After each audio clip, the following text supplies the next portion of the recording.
News Radio 700 WLW. We were both reading this story, and you were just making comments to me about this AI in trial things. And we're talking about, we've talked to Dave Hanner about this, AI hallucinations. So, and now they're using it in trials and stuff. And so we'll talk to our guest about it, but it's just bizarre, dude. It's bizarre. And everybody tells me, like, AI is the thing of the future, and it's going to be used to enhance a product, right? And you use it as just kind of a helpful tool. I think people are mostly using it to be lazy, right? I think they're using it to do their work. I mean, I was watching Fox News this morning. There was a professor on talking about how many students he sees on a daily basis using this to write their entire papers. I mean, everything from, if I want to write a press release, you go to ChatGPT and you say, hey, I need to be this many words. Here's the subject. Boom. And it just pumps it out for you. So what point is it a helpful tool? And what point is it just doing your busy work for you? And to your point, the topic today is how it's now being used in law, where lawyers are using AI to write their entire case studies and write their things within their trial instead of, doing it themselves. And that's a pretty tricky thing. In law, a lot of times you're dealing with people's livelihoods and their jobs and their businesses and money. So that's a kind of a scary thing. Let's talk to our legal expert in all things lawyer, our good friend. He might have a plug stuck in the back of his neck right now, for all we know. His name is Jeremy Rosenthal. He's been with us many times. He was a prosecutor. He's been a defense attorney. He's been at all.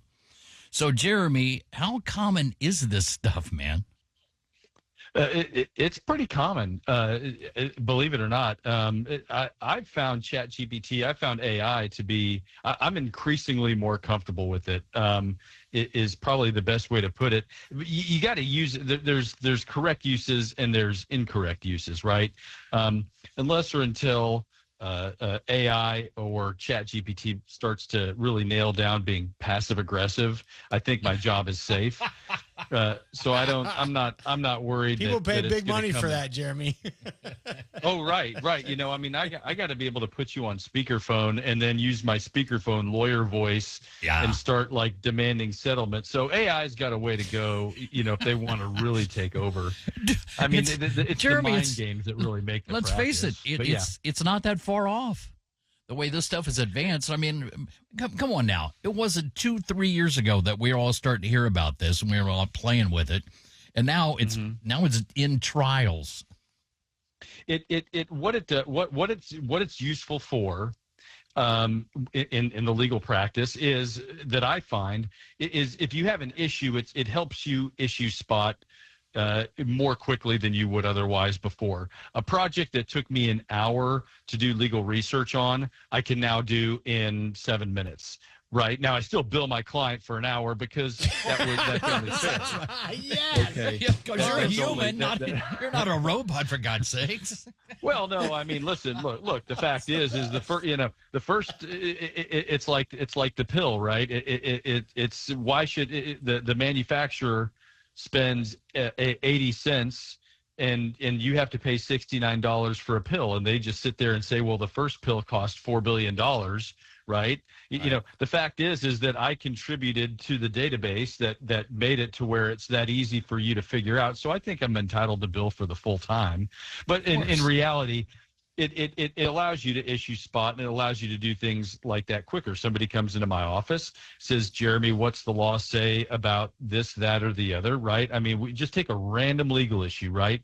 Can I suppress a DNA search based on 1, 2, 3, 4, 5, and I plug it in. And whereas before it took me an hour to get that answer, now I get it in 4 minutes. Now it's going to give me some citations that I have to double check. And that's what's not happening. That's where lawyers are getting lazy and they're copying and pasting. And then it's not until they get into the courtroom where they look at these things, and that's where they find that it's really sort of been abused. Now the lawyers who are guilty of this, they get tongue lashings and they get yelled at and they get embarrassed. I don't know that anybody's ever going to get disbarred for this. probably billing your client a full hour for 10 minutes of work. That's going to get you more in trouble than if you just are lazy and don't look up a citation that it gives you. But these hallucination things that's a real problem.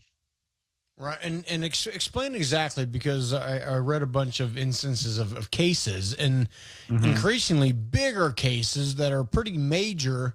Again, businesses, lives, and everything is at stake. Explain to the listeners exactly what's happening with these hallucinations and why it's a bad thing.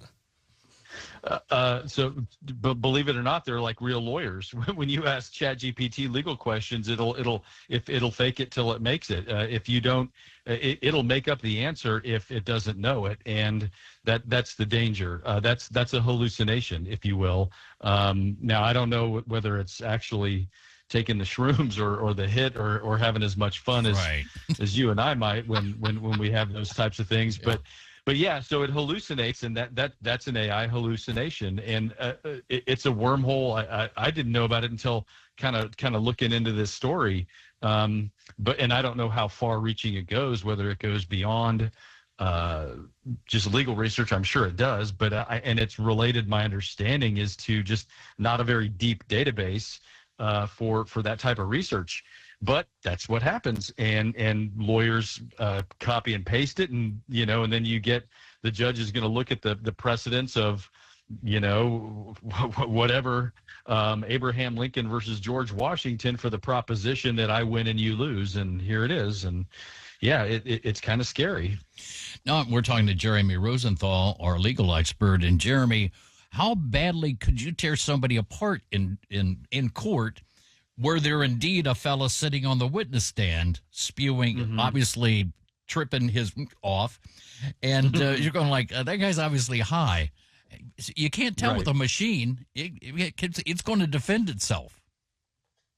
No, that's true, and it's the law, not meaning that when somebody is putting a citation out there, what they're saying is the law stands for this. I don't think it's hallucinating in the sense I hope people are not putting things out there to say that, okay, no, in this instance, the car was green, the car was red, the man was standing on that side of the road, no, he was standing over there. Those are jury determinations, and that can really only come from a live witness on the stand. Okay. This is, so to speak, is just legal precedent, meaning that if we were to debate what the effect of Marbury versus Madison is, right, and then you were to put in ChatGPT some variation of that, what you're doing is you're misrepresenting the law to the judge, and you're possibly confusing the judge into a bad decision. That's the real danger there, but it's not framing somebody who's otherwise innocent. That I think is probably a big distinction, and that's why we have rules of court. That's why testimony has to be live.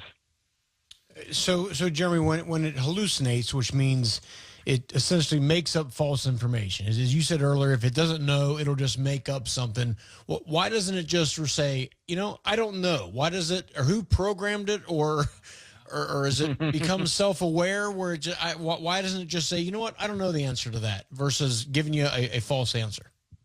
Boy, if I knew that, that's a great that's a great thing. Now, when I type stuff into ChatGPT just on my account, it'll tell me I can't do that. I can't do that. Now, then again, I'm also asking for some pretty unreasonable things, but it'll say, no, we don't do that. No, we don't do that.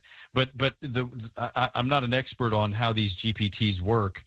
So I know that it's all based on these databases and how they're all sort of put together. I suppose you could program it to kind of draw blanks, if you will. But apparently they're not all built that way, and you just you can't be lazy with it. You just gotta check your homework. So Jeremy Rosenthal, our guest, and Jeremy, let me ask you, because I think it's come into sports. And it's always been discussed about umpires and having computer umpires and whatnot. Now, how soon before you give you give this mighty computer all your information, and it says, well, based on logically everything I have digested here, guilty or not guilty? Is that coming? Probably, but you would think. Look. I say that. I mean, that might be 200 years in the future, and at that point, they'll probably be finding other computers guilty. Actually, what's going to happen, I'm pretty sure, is the smarter AI gets, we're going to get divorced. They're going to divorce us, and they're going to leave Earth for some other higher intelligence. That's probably really what happens here. In all seriousness, being a prosecutor, being a judge, I think that's going to be the very last areas that we're going to allow artificial intelligence to sort of make those types of decisions. We're simply never going to put a computer in charge of a person's life. And if we are, it's not going to be anytime soon. And if we are, then, you can get me the HE double hockey sticks out of here. Right. So yeah.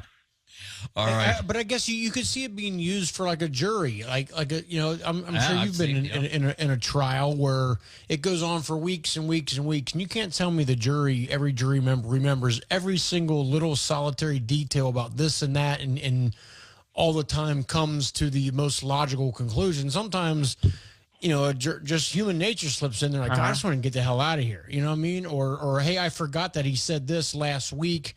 When if you plug it into a computer, it digests all the information, takes the most probability. I mean, is that too far-fetched?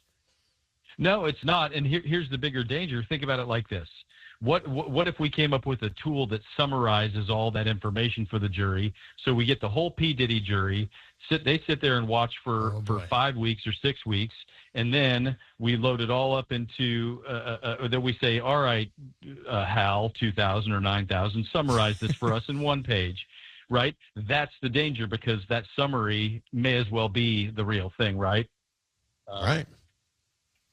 All right. Yeah, if that makes sense, that summary may as well be the real thing. So that's the real danger, is how you condense this information. All right. With that, Jeremy, appreciate you joining us as always, my friend. Thanks so much. All right. Have a great day. Take care. Thanks, Jeremy. Jeremy Rosenthal.